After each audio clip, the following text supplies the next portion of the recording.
want to share. My heading is something that I'm not sure if anyone has heard of this before, but it's performance sustainability and emotional optimization. I think what is more commonly heard is emotional management and for peak performance. Emotional management for peak performance. And it brings us back to what Kenny was sharing earlier, right? About this idea that it is almost as if they are mutually exclusive. It is like I can only choose between one of them. Right? If I have to manage my emotions, right, so that I can perform at my peak. And by the way it's phrased, it's almost as if I'm trying to prioritize my work over my own personal well-being, right? So there's constantly, right, this idea of well-being versus productivity going on. And I think it has been around for a very long time. It's just that right now, with the new norm that we are going into, right, it's being magnified because we no longer have the luxury of compartmentalizing our work and our personal life. It's like in the past, we can say that, okay, we leave our emotions outside the office at the door. When we step into the office, we are focused on the work. And then we go back home, we can do whatever we want. But now we don't have that luxury anymore. We don't. Okay. So the idea behind it, right, is the challenge with that is that in the long run, when you are compartmentalizing your work and personal life and emotions so clearly, it actually creates a certain strain. It creates a lot of strain because it's almost as if I'm living at least two separate lives. The me at work and the me at home are very different, right? And that creates a lot of misalignment within us. So we have a lot of energy that's unconsciously spent, right, on trying to balance that out. That means we are not like this as a person. As a person, I'm more compassionate. But when I'm at work, right, I'm forced to be very objective, to put compassion outside the door. So I constantly have to make decisions at work that kind of like go against my grain as a person. Okay, then that actually over time, it creates a lot of misalignment. You might not feel it, but what happens over time is your health suffers, right? And then you start to dread going to work. You dread having to make decisions. You dread having to speak to people at work. Okay, and all these things it doesn't happen overnight. All these actually kind of like culminates over time, right? So I would say that it's, rather than saying balance, right, being balanced is like I still have to choose between the two. But we're moving into a space where it's about integration. How can we actually integrate our well-being, right? Balancing our emotional well-being with being able to be productive at work. How can we integrate that? So it brings us to this point, right, that I often share with people about emotions. Emotions are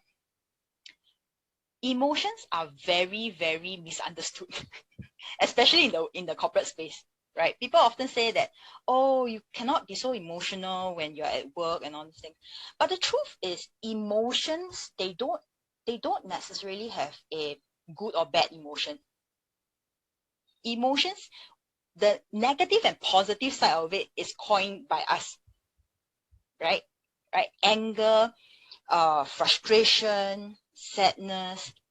The truth is, all emotions, they serve a survival purpose. They're there to protect us. So anger often comes along with it, right, is this sense of control. Anger comes on when there's a struggle with control. You are not able to gain control of certain things. Then the anger starts showing up. When there is a sense of loss, when you are losing something, all this, then sadness comes on, right? And fear and anxiety is there to protect you, to make sure you're safe. So emotions, they do serve a purpose. They do serve a survival purpose. And a lot of times, right, they are also closely linked to our values, things that are important to us. So if you think back, certain times when you're at work, right, and you get really frustrated when someone does something or says something, right, likelihood is this person's action or speech, it reflects a certain value that is against what's important to you. And that is why your frustration starts showing up.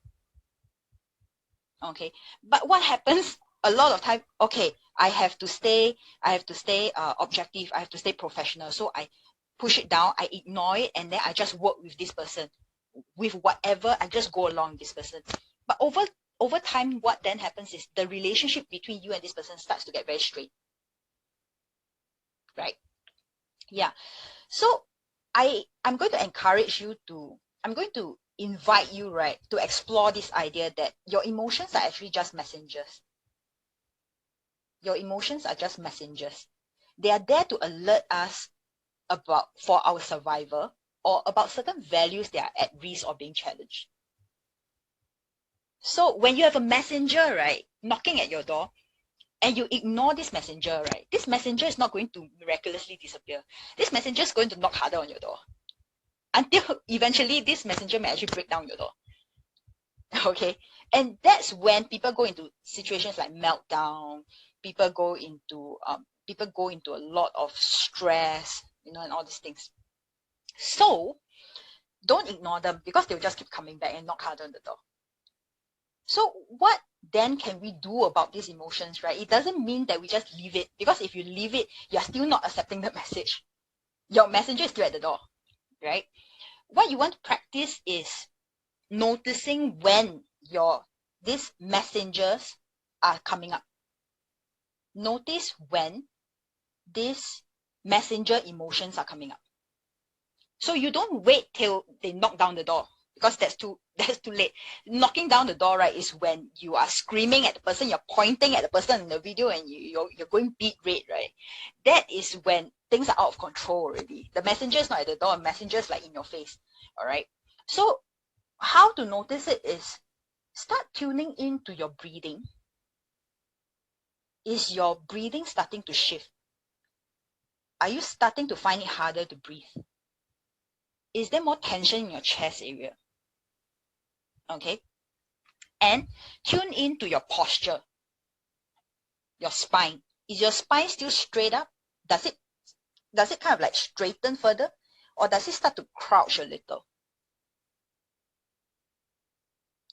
And as I'm sharing this right now, right, I'm going to invite you to tune in. Right now, wherever you're sitting, I hope you're not lying down, but wherever you're sitting, right, tune into your breathing right now. How are you breathing right now? Is it shallow? Is it deep? Is it gentle? Is it slow? Or is it rapid? Okay, your breathing. And then tune into your posture, your spine. Is it relaxed? Or is it stiff? Okay, and then tune into, is there any tension in your shoulders and arm? So your shoulders and arms, are they relaxed? Or are they in a firm manner? Are you holding them in a firm manner? Or there's actually tension there?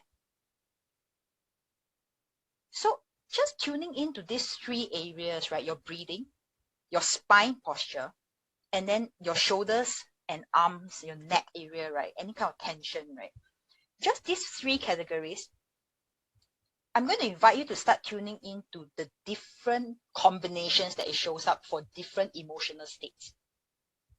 Right now, it's your breathing right now, your posture right now, and the way you're holding your shoulders right now. It is reflective of whatever state you're in right now. Some of you could be in a more focused state. Focus is an emotion. It is inclusive of an emotional state.